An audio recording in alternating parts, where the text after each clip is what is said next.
Everybody, I'm excited to introduce you to today's preacher, Ken Lippold.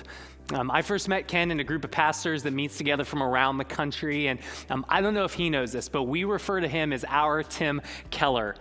If you're not familiar with Tim Keller, here's what that means. That means you're about to hear from a man who will get you thinking. You're about to hear from a man who, I don't know how to say it in any other way other than he's a Jesus Jedi. Ken has a knack for seeing Christ in every text of Scripture and presenting Jesus in a way that is fresh, faithful to the text, and always warms my affections for Jesus. So I'm so excited for you to get to hear from my friend Ken today.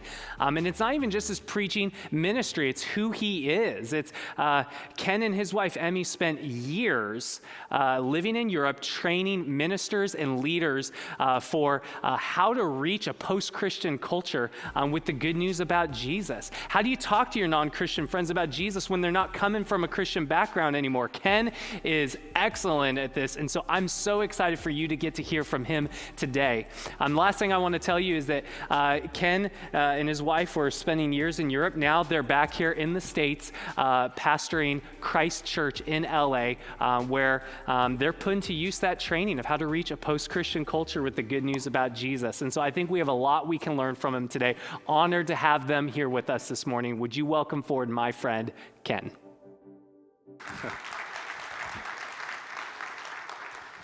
Well, good morning. I think Chad's probably a little bit too kind in his introduction there. He told me I was going to get you thinking, so just in case the sermon doesn't do that, most of you are old enough to remember what a Walkman is. Do you remember that? A Walkman is neither a walk nor a man. Think about that. Think about it. That's very kind of Chad to say those things. And I want to say it's a real privilege for me to get to be here with you guys today, not least because I've watched a lot of Chad's sermons because we're in this group together where we critique one another's sermons. And so I've always wondered how big that screen is. So now I know. But also, you guys, I'm sure you know this, but you've got a phenomenal pastor here. He is a godly man, a man of integrity. And do you know what exudes from him every time I talk to him about this church is how much he loves you. He loves you dearly. And he counts it a great joy in his life to get to be your pastor. So it's fun for me to get to fill in for him today. So we're in the summer of love, and I'm going to read our passage for us, and then I'll pray, and then we'll get into the sermon. So you can follow along, I think, on the screen, or if you want to open it up in a Bible before you. It's 1 Corinthians chapter 13, and I'm going to read this from the NIV because I think that's what you guys have been using this summer. 1 Corinthians chapter 13, starting in verse 4. Love is patient. Love is kind. It does not envy. It does not boast. It is not proud. It does not dishonor others. It is not self-seeking. It is not easily angered. It keeps no record of wrongs. Love does not delight in evil, but rejoices with the truth. It always protects, always trusts, always hopes, always perseveres. Let me pray, and then we'll look at that passage. Father, thank you for your word. Thank you that actually there is great joy for those who look to it and make it the center of their lives. And so, Lord, would you give us joy today as we look at this passage? We ask it in Jesus' name. Amen. Well, you might not know it to look at me, but I am a cyclist. I have logged thousands and thousands of miles on my road bike over the last 20 or so years. And anyone who is a real cyclist, any real cyclists out there, you'll know what I'm talking about. A real cyclist wears these special shoes that clip into your pedals. And so when you wear them, you actually become like physically attached to your bicycle. It's almost like you become one thing. So if the bike falls over, you fall over. That's how it works. And about 9 years ago, Emmy and I we'd moved overseas to a place called Liverpool, England. And I brought my bike with me because, I'm a cyclist, so you got to bring it with you. And I was out for maybe my second or third ride in the city, which is actually this bustling, busy city. And we lived right in the center of it, and there are thousands of pedestrians walking around. You have to avoid certain areas because of them. There are dozens of buses and taxis, and they all fly up and down the one-way streets at Mach 1. That's how quickly they go. And as I'm nearing the end of my ride, trying to get back to where our apartment is, I'm nervously navigating the one-way streets, and I have to make a left-hand turn, which by the way, is awkward for me as an American because they drive on the other side of the street over there. And so a left-hand turn in England, it's like a right-hand turn here. It's like, you do it close to the curb, not, far from the curb. And as I'm approaching my turn, I pass by a double-decker bus that is stopped at a bus stop about 2 blocks behind where my left-hand turn is. And so I know the bus is there, and as I'm making my turn, I'm on the inside corner, and there is a taxi turning left at the same time. And he pinches me into the corner, and he actually bumps my handlebars with the back door of his taxi. And so now here I am clipped into my bike, because remember, where the bike goes, you go if you're clipped in, and I start to teeter, and I lose my balance, and I actually start falling towards the street where the double-decker bus has now hit Mach 1 and is coming straight towards me as I fall into the path of the bus. Now, in a moment like that,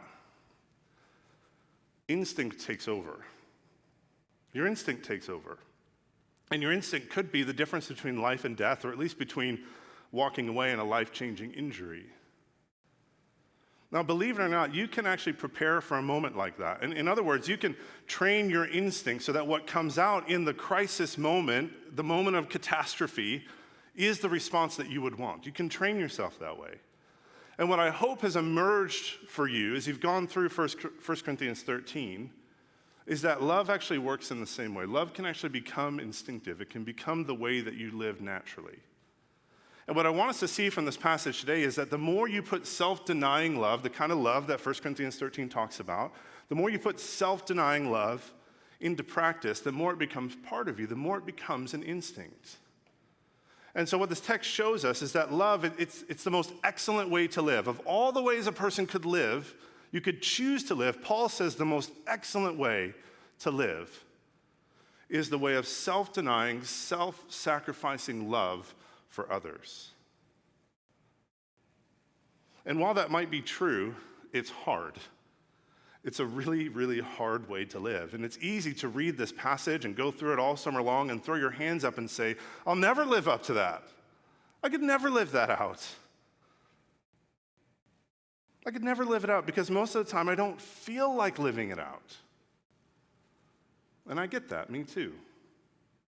There are many times each day I know I should be more patient, I should be more kind, I should be less proud, I should be more forgiving, I should be more trusting, I should be hoping and persevering. But I find myself reacting in ways opposite to the most excellent way of love. Or even worse, I find that I don't want to show love. It's not my desire to do that. But if you look at the verses that we just read, look at this. There is nothing about feelings in this chapter.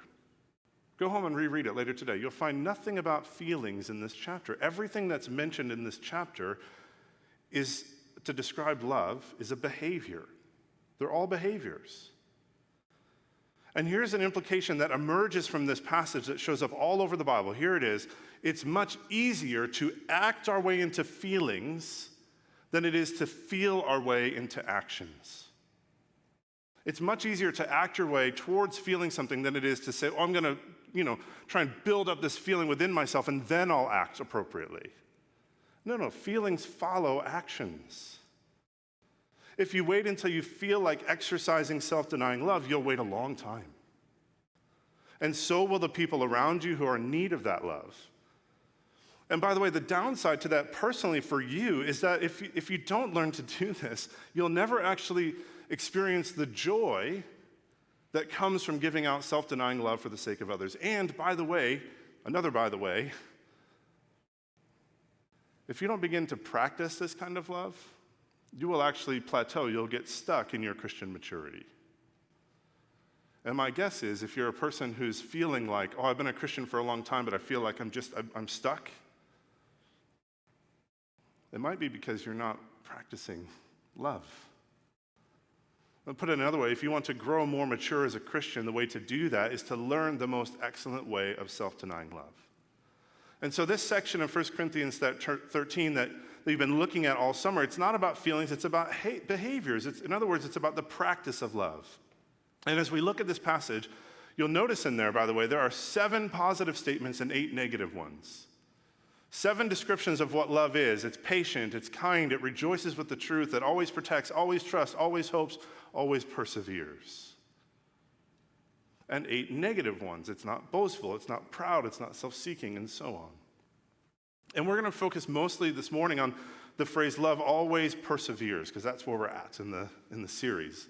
Love always perseveres. But I want to do it in the context of all of verses 4 to 7. So we're going to look at these verses under 3 headings. We're going to first see what love isn't, then we're going to see what love is, and then thirdly, we're going to see why Christian love is distinct from all other loves.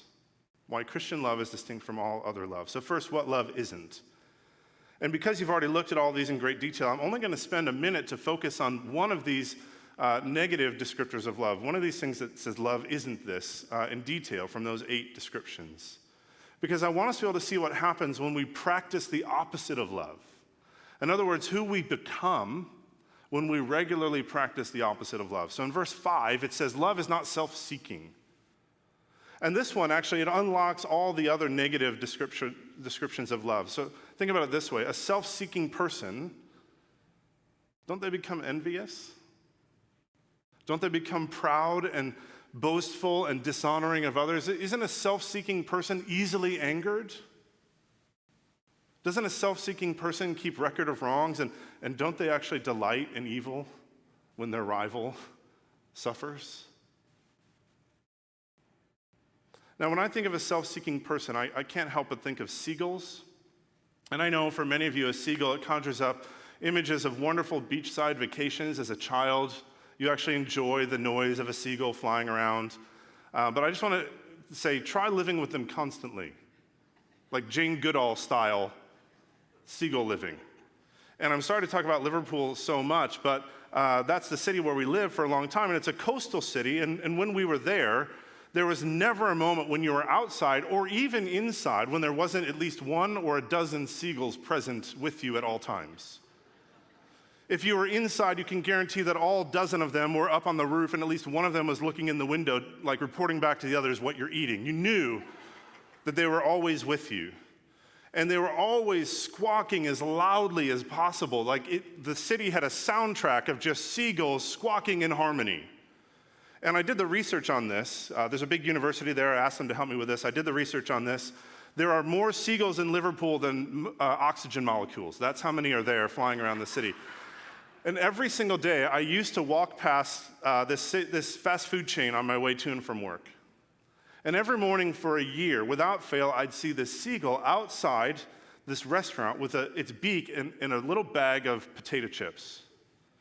And this happened day after day after day for more than a year. And I always thought it was just because people would go in, they would buy their meal, and they would eat it out in front, and then they would just litter the bag of chips. But then one day, a video started circling around social media from one of the workers in that fast food place. And the video was of a seagull sneaking into the shop to take a bag of chips. It had those automatic sliding doors, so if something walked in front of it, they opened. So the seagull learned that if it walked up to the doors would open. It would hop over to this rack that had all the chips on it. It would grab a bag of chips, and it would run out. And the person who took the video, took a full video of this, and then the comment on it was, "This seagull does this every single day, and we can't stop it." That's just one horror story I could tell you about seagulls, and that one didn't even affect me. I once lost an entire breakfast sandwich and almost a pair of sunglasses to a seagull. Another story for another day. Here's the point. A seagull is an evil, self-seeking creature that has never once done a kind or loving action. And so if you want a quick, memorable definition of what love is not a seagull. It is not self-seeking. And the word that Paul uses here for self-seeking is just about as forceful as that. It could be, you could translate it, love does not demand. It does not strive for the self. The older translations say love seeks not its own. And what Paul is getting at here is that the person who is growing in self-denying love is a person who does not grasp for or demand their own rights, their own preferences, their own desires over the needs, the rights, and even the preferences of somebody else. Instead, they're always thinking of the good of another. And here's what this is saying. It's impossible to be a person who lives the most excellent way of love if you are a self-seeking person. And so the more you practice the behavior of self-seeking, get this, the more your instinct will be to be self-seeking in important or critical or stressful situations. The more you're self-seeking in just normal everyday situations, the more you'll be that when it really matters. And what do you want your instinct to be when you're disagreeing with your spouse? Or when your children are acting up, or when you're wronged by another person and you have to confront them? What do you want your instinct to be in that situation? Because the more we practice self-seeking behavior in the normal, easy moments of life, the more it comes out like an instinct in the stressful moments. It actually becomes who we are. So that's just one picture of what love isn't. That's what it isn't. But what is it? That's point 2, what love is. And the other thing, so we've noticed that there's positive and negative descriptions. The other thing I want you to notice about these verses is beyond that positive and negative, it also shows that the positive descriptions of love are both active and passive. Meaning sometimes they're passive. So sometimes love means restraint. It means waiting. Sometimes it means not speaking. It means not taking actions. That's the passive side. And other times it means action. It means kindness. It means protection. And so when you want to describe what love is, it's both active and passive. And today we're going to focus on just one of the active descriptions of love, that it always perseveres. But before we look at that, let's just go back. Let's look at the first 2 in the list here so we can see the difference between an active one and a passive one. And by looking at them, we can see just how it is that practicing love or not practicing love actually shapes our instincts.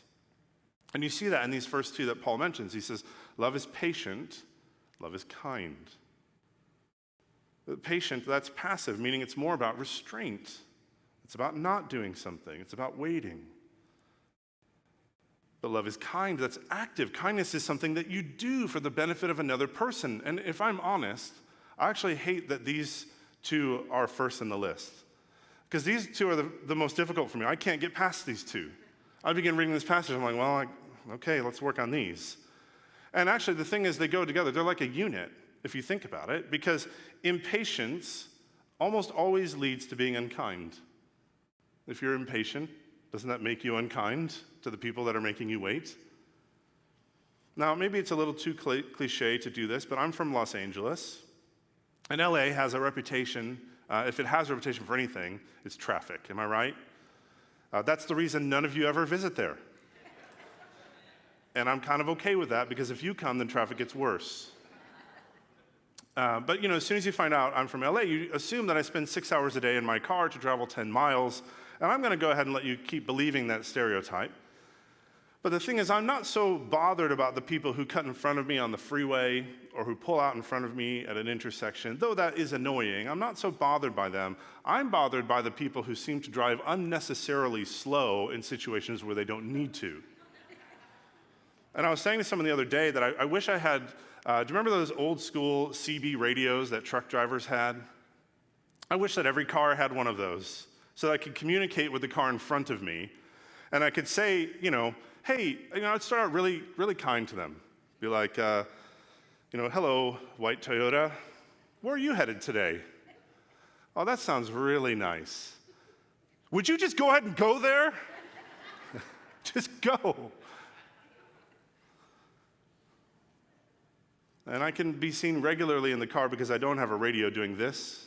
Come on, or this, if I'm real, or like this, if I'm like, really, can we go, please? Is that just me? Okay. Some of you are clearly the person I'd be yelling at over the radio. Here's what studying this passage in detail has revealed to me. That when I'm thinking that way, and when I'm acting that way in the privacy of my own car, and when it's something just as simple as traffic, that seems innocuous. It's not affecting anyone. They can't hear me. They don't see me. But what I'm realizing is the more I practice that sort of behavior privately, the more it comes out publicly. The more I practice that sort of behavior privately, the more I actually become an impatient and unkind person. You see, all of my behaviors, my actions, they're working to shape me into one kind of a person or another. A loving person or an unloving person. C.S. Lewis once put it this way. He said, we're all turning into either an everlasting splendor or an eternal horror. It's about who we're becoming, and our behaviors shape who we become in the future. It's the same, by the way, if you're a musician, the more you practice piano or the guitar or the violin privately, the more that private practice manifests itself publicly when you're playing in front of people. And so this is why all of this matters, because the more that we practice love, the more loving of a person we become. Now, Chad asked me specifically to look at the word persevere down in verse 7, so let's look at that. It says, love always perseveres. And I think it's vitally important that Paul puts this one near the end of the list, because I think the only way you can actually live a lifetime of all the descriptors of love, that love is kind, that it doesn't envy, that it's not self-seeking, that it rejoices with the truth, that it always hopes, etc. The only way you can live a lifetime of that is through perseverance. And the word there for perseverance is the word endurance. It's fortitude. And the reason this one, by the way, it's in the active category, not the passive one, because we would tend to put this in the passive one, like you just persevere, you just hold out. But the word that Paul uses, it's not to passively endure, it's to conquer, it's to overcome. Love conquers, love overcomes. It perseveres. Love requires commitment, it requires stamina, it requires stick-to-itiveness. I'll just put it one more way. You could translate this as, love is not a passing fad that changes with the next group of cultural influencers. And so think of the positive descriptions of love. It's patient, it's kind, rejoicing with the truth, protecting, trusting, hoping, persevering. And what Paul is getting at here is the more that we practice these behaviors, the more that we persevere in them, the more they become natural to us, the more they become who we are. So much so that in the moment of emergency, of stress, of crisis, of calamity, what comes out of us is not self-seeking, not pride, not anger, not record-keeping, not arguments, but kindness, patience, truth.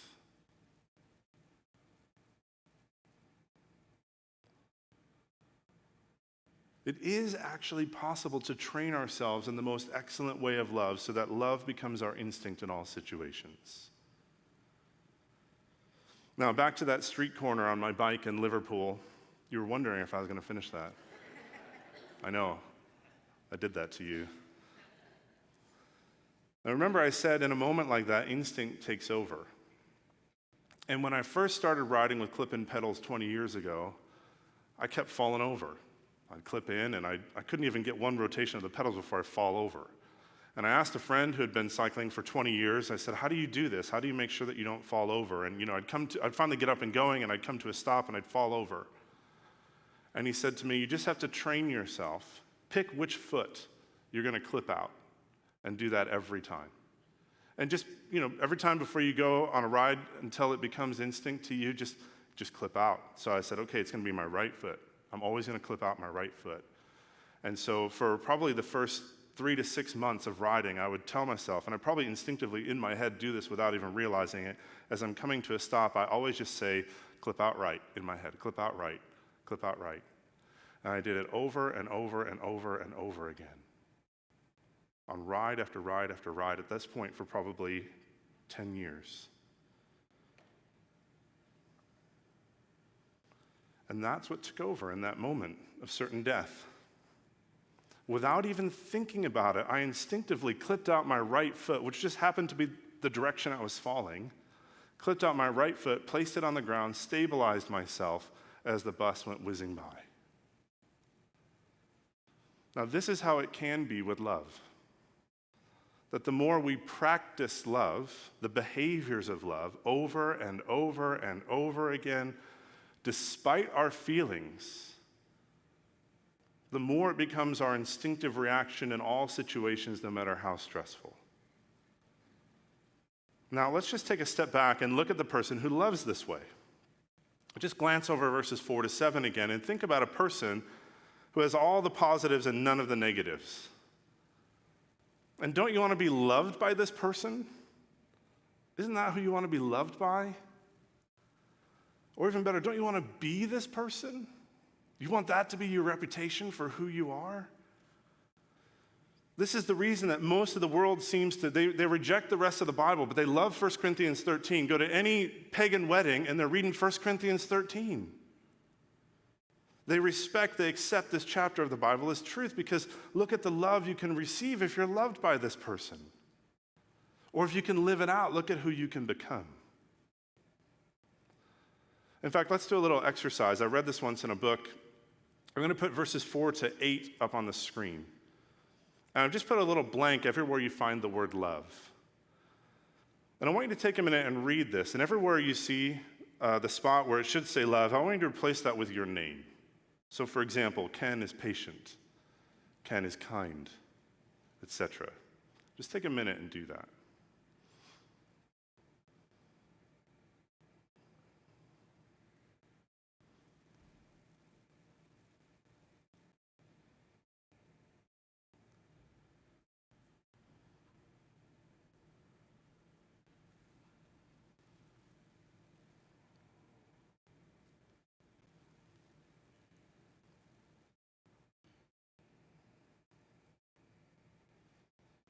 Now, on the one hand, you can do that little exercise, and you could be inspired.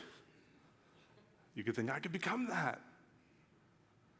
But on the other hand,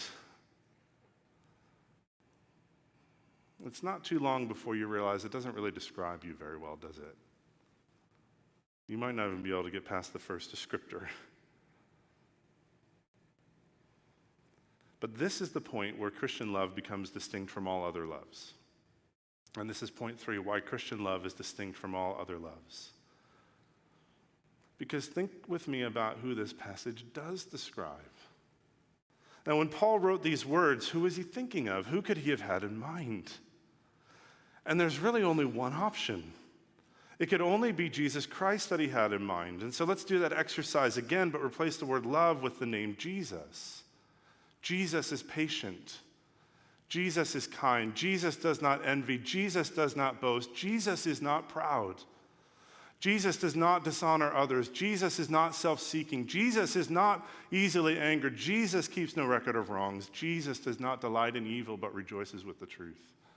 Jesus always protects, always trusts, always hopes, always perseveres. Jesus never fails.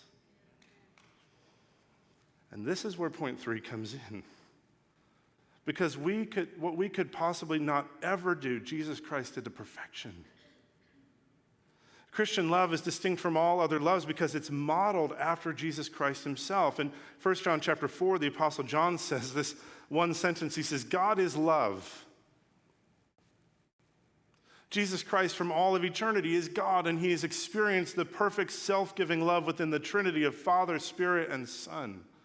And therefore, Jesus Christ is love incarnate, which means everything he did in heaven and on earth, and he does today in heaven, was and is motivated by love because he himself is love. Now, here's the incredible thing about the love of Christ, the love that is distinctly Christian. Who do you think Paul, so we know who Paul has in mind, who's living this out, but who do you think Paul has in mind to be loved in this passage? Who are we supposed to practice this love towards? Well, think about this. Who do you want to be impatient with? An impatient person, don't you? Who do you want to be unkind to? An unkind person. Who do you want to dishonor? Someone who's dishonored you. In other words, Paul is talking about a love that is expressed not to a person who deserves it, but to a person who least deserves it. And so it's all well and good to love another patient person, another kind person, another humble person, a peaceful person. That person is very lovable.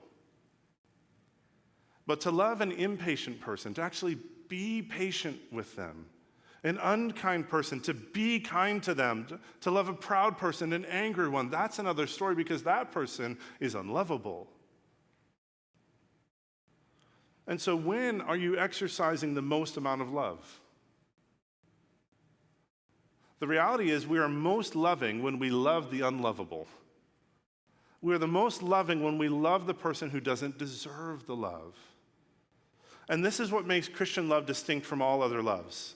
Because it's precisely when we are the least deserving, the least lovable, that Jesus Christ exercised the most amount of love possible. The Apostle Paul puts it this way over in Romans chapter 5. It'll be on the screen. You see, at just the right time, when we were still powerless, Christ died for the ungodly. Very rarely will anyone die for a righteous person, though for a good person someone might possibly dare to die. Verse 8, but God demonstrates his own love for us in this: while we were still sinners, Christ died for us.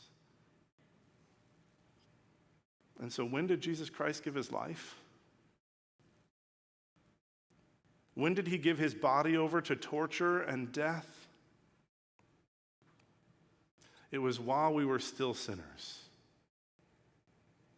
While we're unlovable, when we least deserved it, Jesus Christ practiced the most amount of love possible precisely when we least deserved it. And what this means is the love of Christ, and therefore distinctly Christian love is self-originating. Distinctly Christian love is self-originating, which means the reason for the love has nothing to do with the object of the love. The reason for the love comes not because the object of the love is lovely in any way. But God loves what is unlovely. He loves people who give him no reason to love them. He loves those who have rejected him. He loves those who've lived day by day outside of his commands and his desires. God, who is love, who in practice is patient and kind and not envious and not boastful or proud, who is not self-seeking, who does not delight in evil, God who always protects, always trusts, always hopes, always perseveres, he completely and utterly loves those who are impatient and who are unkind and who are proud and who are self-seeking and who delight in evil. And this is what makes Christian love distinct from all other loves, because God's love for you is self-originating. If you ask God why he loves you, do you know what he'll say? Because I do. And when you put this kind of love into practice, this is what makes you become like Jesus Christ. That when you begin to love like Jesus Christ, your love actually begins to have the beginnings of being self-originating.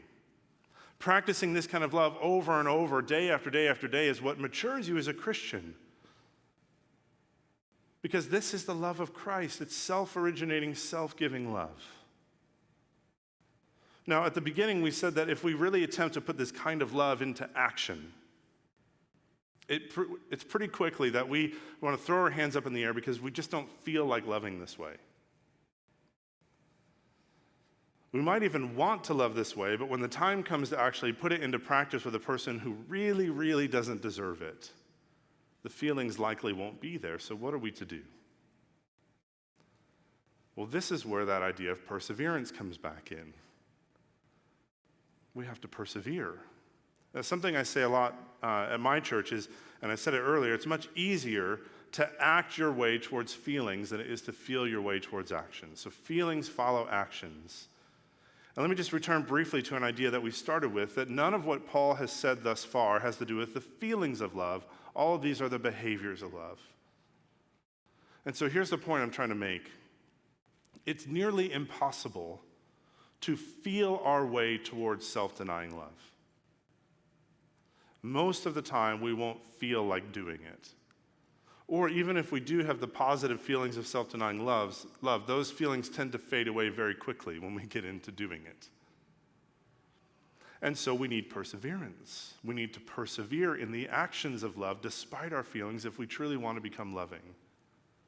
And what you'll find is that the more you persevere in the behaviors of self-denying love, the more and more you'll find yourself naturally wanting to do it, even enjoying it.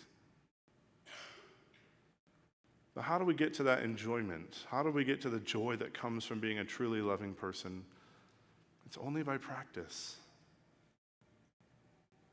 It's only by doing it over and over and over and over again that one point in your life you will get to the point where you must exercise self-denying love, and that will be your instinct. And think about it like this.